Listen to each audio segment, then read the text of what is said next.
que eu acho que, assim, isso aqui é um resumo... Ah, você quer falar alguma coisa do anterior? Citar pro pessoal se inscrever nesse canal do Renan Sincero, principalmente se a galera aqui de Maringá, um amigo nosso aí que tá montando, e cara, tô gostando bastante dos cortes que ele tá fazendo, só que é difícil, cara, canal novo no YouTube, pena pra crescer. E o quanto mais de força a gente puder dar, esse quero reagir bem pouco. Quero reagir um pouquinho, porque eu realmente quero que o pessoal vá e assista o corte inteiro no canal do Renan Sincero, que, cara, é um cara muito bom, a gente precisa dar força pra ele continuar com o canal, porque tá muito bom, cara, tá maravilhoso. Ó, Pode tocar.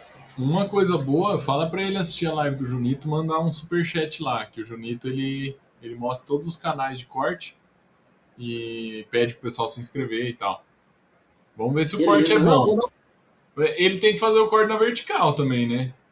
Além disso, Então, os shorts também, só que eu entendo, tipo, sei lá, cara, eu pessoalmente também preferiria fazer cortes na horizontal, porque eu acho mais, como pode dizer, há um espaço melhor pra crescer, de certa forma. Sim, sim. Enfim. É muito mais difícil, igual você falou, né? É difícil crescer os canais, é mais difícil de shorts, tá? Que tá muito competitivo mesmo. Nossa, Monetizar, pior que tá com 15 minutos, mesmo tanto do... Não, eu só tô aqui longo, eu sou um jeca, velho. Eu esqueço que o tipo de live que a gente faz é diferente, eu tô aqui um monte de vídeo longo. Não, mas vamos ver. Maneira de resolver a democracia é acabar com a democracia. O senhor tem, a gente percebe, uma estratégia digital muito ativa, né? Isso já vem, é um legado do próprio MBL, que sempre foi muito ativo em redes sociais, junto ao público jovem, e a gente percebe um esforço, como o senhor está falando, de se tornar conhecido, de se colocar como candidato do grande público. E aí há uma estratégia de dar muitas declarações de impacto, fazer barulho, gravar vídeos que dão repercussão. Eu vou citar alguns exemplos aqui que eu colhi nas suas redes sociais de declarações muito polêmicas que o senhor deu, e algumas até que levantam até questionamentos. Por exemplo, o senhor gravou um vídeo em Mossoró, no Rio Grande do Norte, em que o senhor fala que vagabundo se trata na bala, se mata, se elimina. Aí depois o senhor também deu uma declaração, quando o senhor fala do Flávio Bolsonaro, tem que acabar com a raça do Flávio Bolsonaro. Depois o senhor falou que é uma coisa mais assim, metafórica, mas enfim, tá lá a declaração. A declaração famosa também é quando o senhor teve no Maranhão, dizendo que os maranhenses votam mal, por isso que tem um interventor no Maranhão. Opa! Olha a grande polêmica aí pro jornalista. Aparentemente é muito polêmico você falar que o bandido que aponta uma arma pro policial, ele tem que ser morto. E isso é um descolamento da realidade que tem a imprensa brasileira, que é muito grande, né? Não, pelo amor bem de possível Deus, que cara. boa parte do eleitorado lulista, se perguntar para ele o que tem que fazer com quem chegou lá e roubou o celular dele, muitos falam que é para matar mesmo. Não, exatamente. E tipo assim, se você vai mais longe, cara, se você vai no eleitorado petista do Nordeste e pergunta o que tem que fazer, o que tem que ser feito com gay, então, aí você se surpreende, aí você nota que nós da direita, que somos hiperfascistas e não sei o que, nós somos hipermoderados, na verdade. Pelo amor de Deus. Exatamente. Eu tenho um trecho que é o que eu gostei dessa parte aqui. Eu acho que ele deveria fazer um outro corte já começando com essa parte da mulher falando aqui. Eu acho que é o que saiu mais do... Pense uma nação, se os Estados Unidos permitem... deixa eu achar aqui. Tá segurando um fuzil, tá ocupando territorialmente uma área do Brasil de maneira ilegítima, ele basicamente vai morrer. Acho que não é muito escolher, acho que isso é consensual. Aqui, acho que é aqui. Isso a gente precisa ter isso. Até porque uma pessoa que tá cumprindo a lei realmente comete um delito, ela tem o direito de defesa dela garantido. Agora uma pessoa que faz parte de uma facção que está permanentemente violando os direitos humanos, não. Que o senhor tá colocando aí. Como é que o senhor vê essa possível integração entre as polícias numa realidade atual que... Não é... Aquela parte que ela fala do café, né? Lá, café com fé. Então, pegando uma declaração que você falou também que quer apenas prender e matar as lideranças do crime organizado. Não tô achando, peraí. Põe 1.5, Vitor. Tá muito rápido. Tá muito, né? Peraí.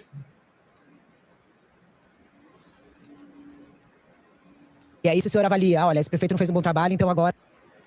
Será que a melhor parte ele tirou?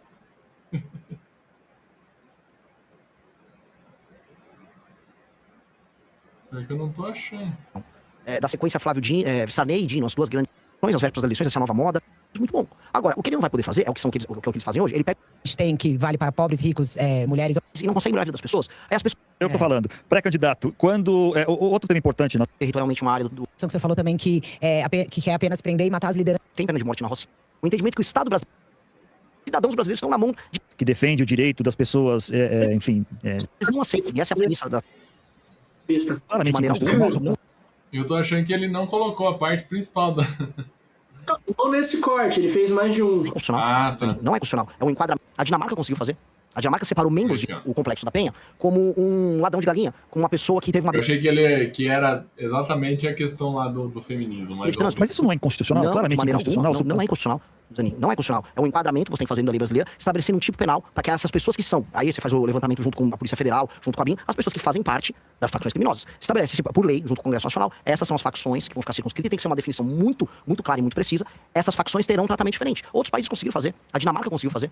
A Dinamarca separou membros de uma determinada quadrilha como parte, vamos dizer, de um organismo anômalo. O que eles chamam, Guy Interactus, a gente precisa entender, é o direito penal de terceira velocidade. Ele tem que ser veloz, a gente tem que ter medidas que sejam rápidas e enfático com esse tipo de bandido. Não dá pra eu chegar pra um membro do Comando Vermelho, ele tá com um fuzil na mão, não, mas eu tenho aqui minha presunção de inocência. Um sujeito que tá com um fuzil, um sujeito que tá fazendo uma ocupação territorial, o chefe de uma facção, ele não tem presunção de inocência.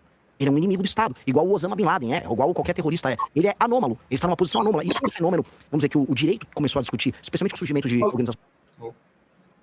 Eu acho que isso é um negócio que eu gosto de martelar muito quando a gente fala. Essa aqui é uma fala que eu vou fazer pra rodar pro pessoal que é fora da bolha.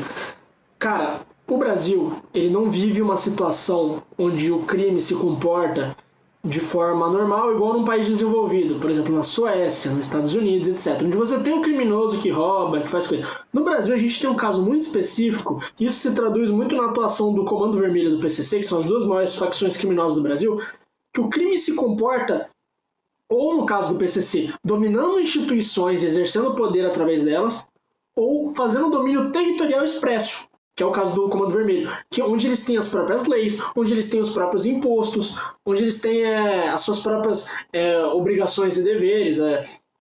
Então, assim, o crime se comporta no Brasil como uma organização terrorista mesmo. Ele não é somente um grupo de criminosos que... Não, cara, é uma galera que exerce comando territorial. E é interessante, um dia eu quero fazer uma live onde a gente vai...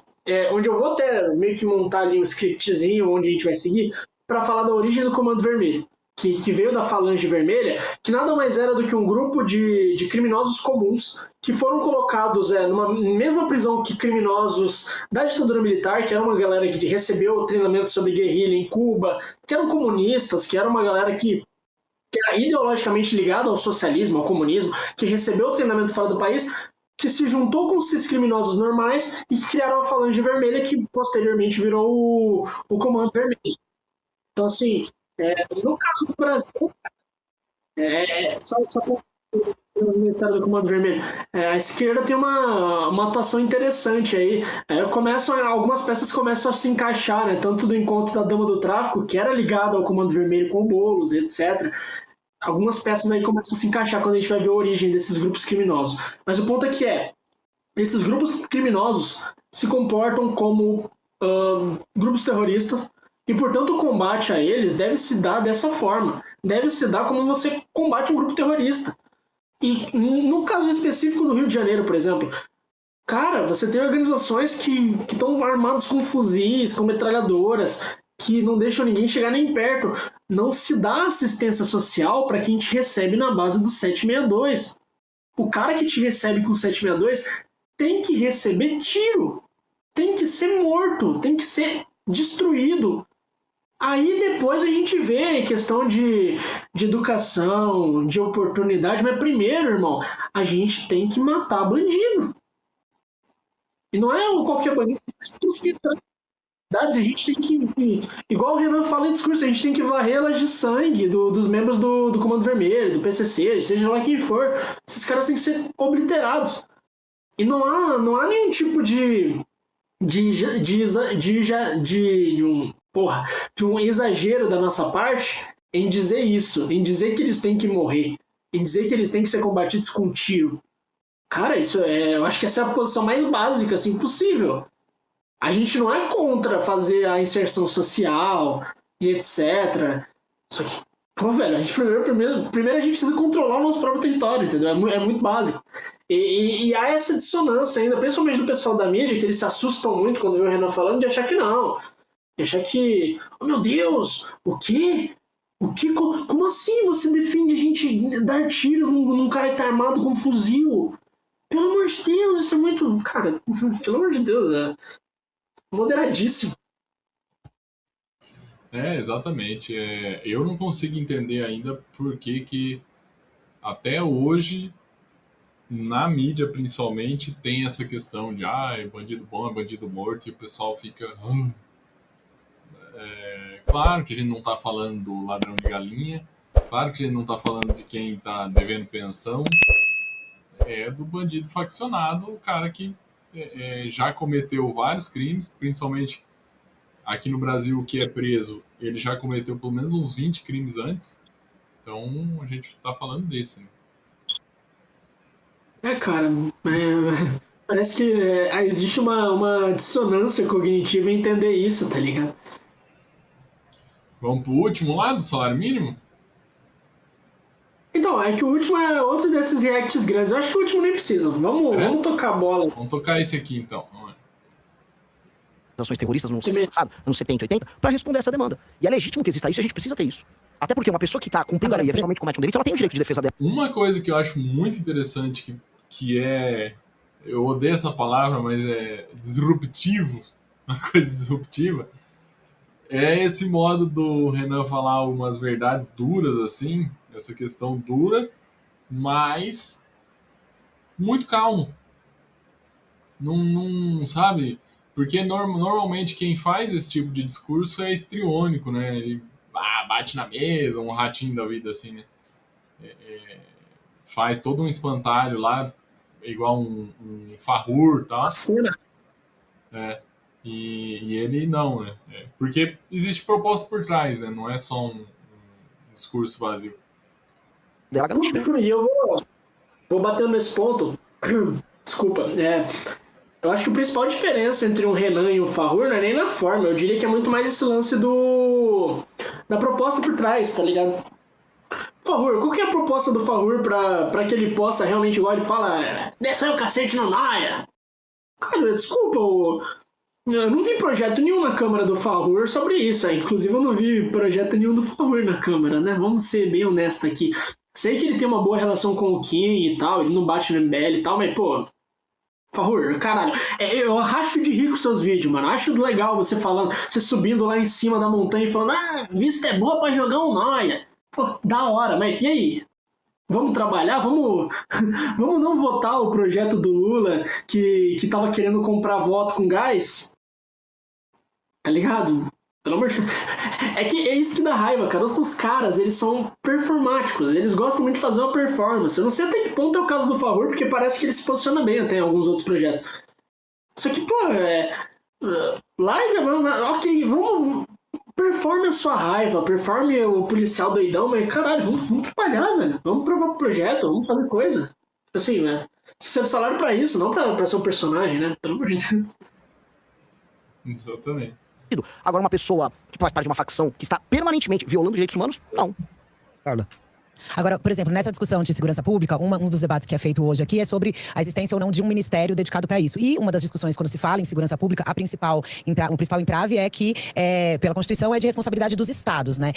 Enfim, pensando nas propostas que o senhor está colocando aí, como é que o senhor vê essa possível integração entre as polícias numa realidade atual que não existe ainda, né?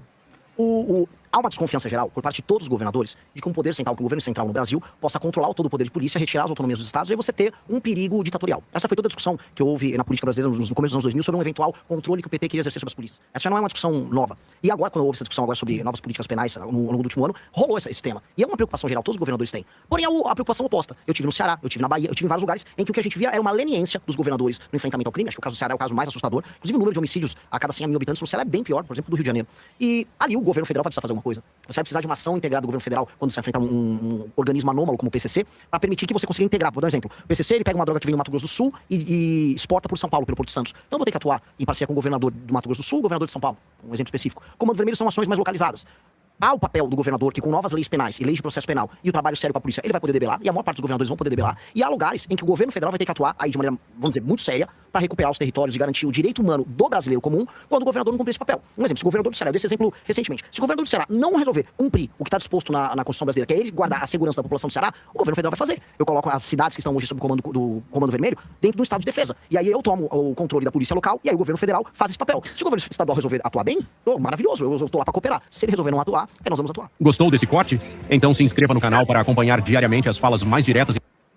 Limitada, grandioso Renan Sincero.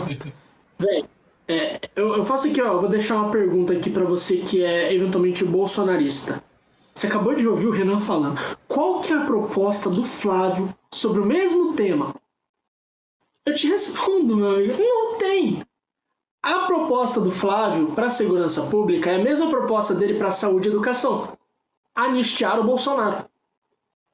Ah, mas e os programas? Não, aí ele vai jogar na mão de um cara do PP, vai jogar na mão do Ciro Nogueira, e aí o Ciro Nogueira vai tocando daquele jeito que ele fez, que o Centrão fez muito no governo Bolsonaro, né? Que tinha caso de barra de ouro escondida em Bíblia, umas coisas assim, entendeu? É assim que vai ser tocado. Aí que eu trago de novo o que a gente começou falando no começo dessa live. Você que é bolsonarista, você que é de direita, você que lutou contra a Dilma em 2016, que ficou na rua, até você que ficou na rua esperando uma intervenção militar do Bolsonaro, cara, o único candidato que realmente defende as suas ideias, que defende o seu projeto de país, que é o projeto de país onde o Brasil ele passa a tratar o vagabundo como vagabundo e começa a se posicionar como uma potência mundial, que pode até peitar ditaduras socialistas vizinhas, que não fica mandando dinheiro para ditaduras socialistas vizinhas, mas que realmente enfrenta elas e exerce influência sobre os países em volta. O único candidato que oferece essas ideias de forma clara e etc. é o Renan. Não tem outro. E aí, beleza, vocês querem unir a direita? Unam no Renan. É um bagulho que eu já falei em outra live. Não, a gente não pode apoiar o Centrão, cara. Você, quando apoia o Flávio Bolsonaro, você tá apoiando o Centrão, você tá apoiando o Ciro Nogueira, você tá apoiando os caciques políticos que querem roubar seu dinheiro. Entendeu? Então, não venha falar, ai, mas o Renan pregou o voto nulo. Ai, mas o Renan, ele colocou o coraçãozinho no bagulho do Moraes, eu não sei o que. Tipo, meu irmão, vai se fuder, velho. Você tá apoiando o Flávio Bolsonaro rachadinho, irmão. Abre o olho. O Flávio Bolsonaro rachadinha, ele rouba dinheiro e não tem proposta. A proposta dele é ser filho do Bolsonaro e falar em anistia. Puta que pariu. Você vai entregar anos de trabalho, de militância pra esse cara? Cara, acorda, velho. E beleza, você não precisa ser o maior MBLer do mundo, falar que não. Você pode votar no Renan e no seu bolsonarista favorito. Eu acho que é uma perda de tempo. Você tá jogando seu voto fora porque o cara não vai trabalhar. Mas pelo menos tenha consciência de apoiar o candidato que defende as coisas que você defende. E não que defende a cartilha nova que o Centrão escolheu. Esse é o papo.